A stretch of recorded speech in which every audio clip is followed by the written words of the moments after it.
Hi everyone! Today we're talking about Enneagram 5. I basically started a series last year discussing Enneagram 1, Enneagram 2, Enneagram 3 and Enneagram 4, and I basically talked about the general characteristics of each one of these Enneagram types. So today I'm going to talk about Enneagram 5 in terms of desire, motivation, fear, triads, and some general characteristics as well. So all about that in the next few minutes. If you haven't already, please don't forget to like and subscribe, and let's dive in. So, Enneagram 5. This type is also known as the Investigator, right? It's part of the thinking triad together with Enneagram type 6 and Enneagram type 7, which means that we call it to be a head type or a thinking type. Now, again, I've said this in some of my previous videos as well. It's important not to confuse thinking as a term that we use in Enneagram with thinking as a term that we use in MBTI or in cognitive function theory, because they don't mean the same thing.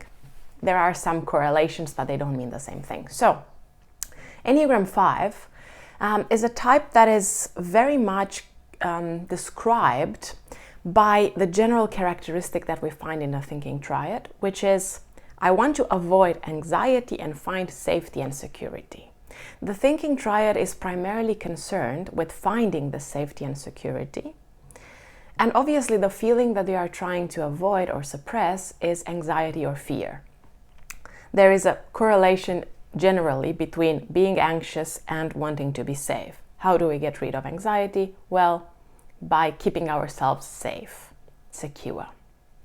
Now, this Enneagram type tends to be very commonly associated with types like INTP, ISTP, INTJ, ISTJ. Of course, other MBTI types can also be Enneagram 5, but these four tend to be the most common pairings or associations with Enneagram 5.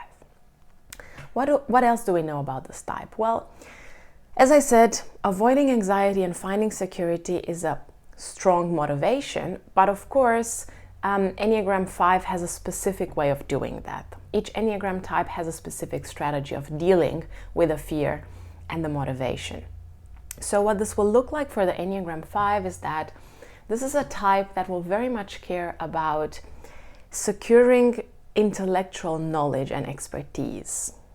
A lot of the times we notice that an Enneagram 5 will be very much interested in creating the space in their minds that will tell them that you know enough, you have enough knowledge, you have enough expertise, you have enough intellectual understanding of a particular topic, which means that you are safe and secure in the world because you have your role kind of ensured in the world by the fact or as a consequence of knowing so much, of having so much intellectual depth and understanding.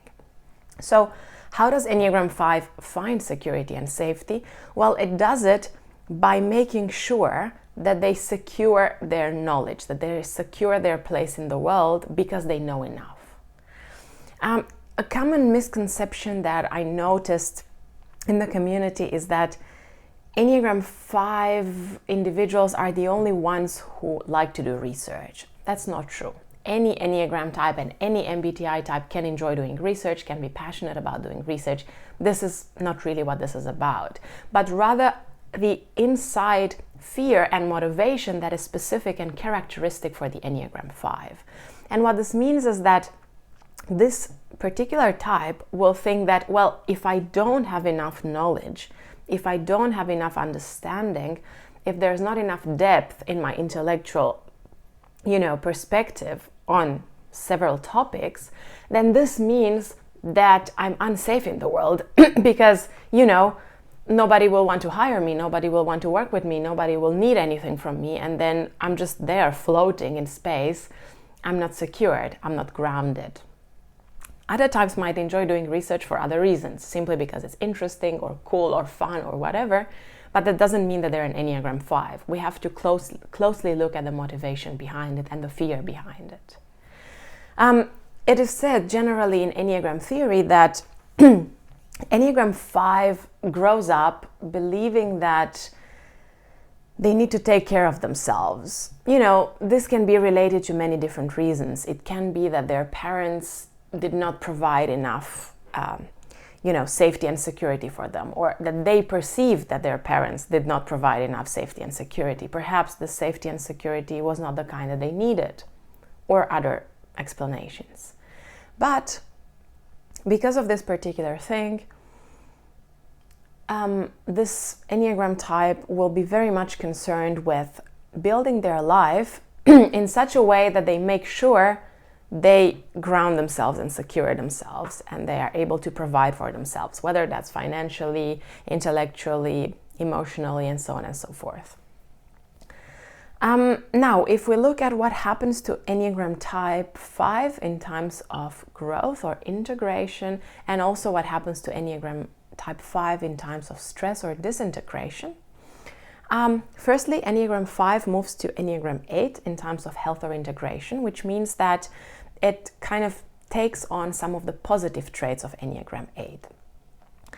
It becomes more assertive, more direct, more likely to share their ideas with the world. Because in an average range, Enneagram 5 tends to very much want to keep their ideas to themselves. Like, oh, if I know so many things, if I gather so much information, I'm going to use it to make sure that I'm intellectually superior to other people because I need to be safe. Because in my mind, if I'm superior to other people, this means that I have more knowledge, which means that I'm more valuable, more worthy. People will hire me, people will want my expertise, and then I secure my place in the world. But obviously, this is a bit of a, irrational belief, or not such a healthy way of thinking, because it causes a lot of anxiety for Enneagram 5.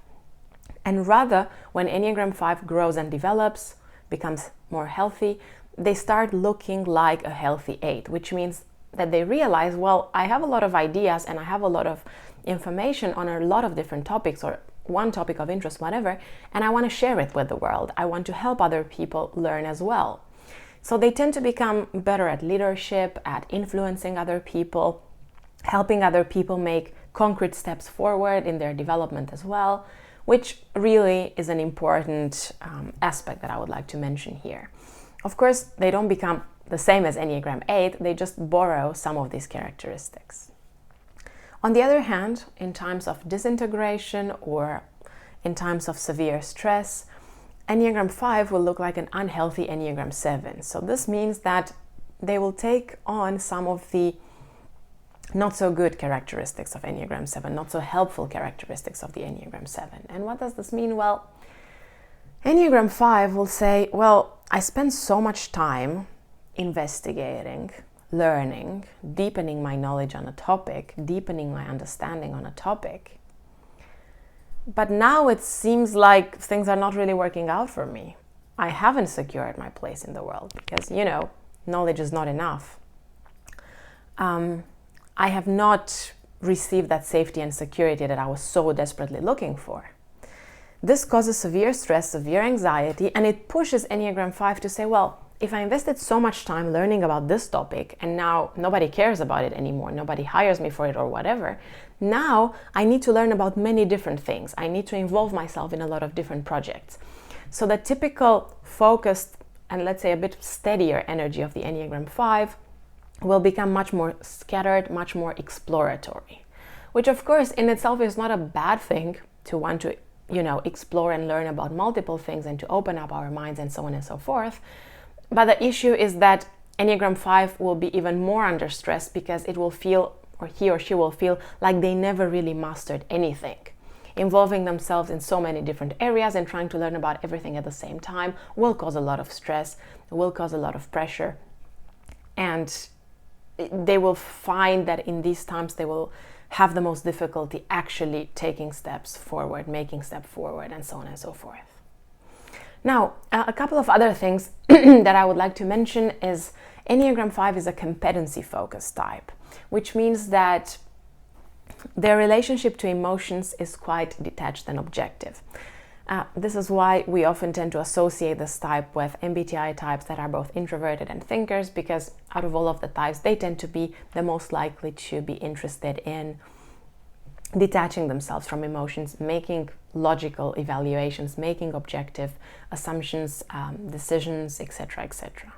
At the same time, Enneagram 5 is also withdrawn type. So this means that in order for them to feel like they're meeting their own needs, they need to withdraw, they need to isolate from the world.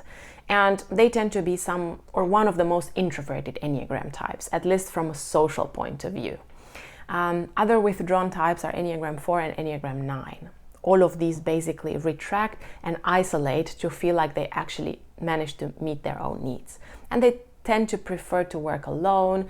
They tend to feel the most comfortable when they are in their own world, thinking, imagining, putting things into perspective, dreaming, whatever, rather than having to lead a group or rather than having to follow a leader. This is where they feel the most comfortable.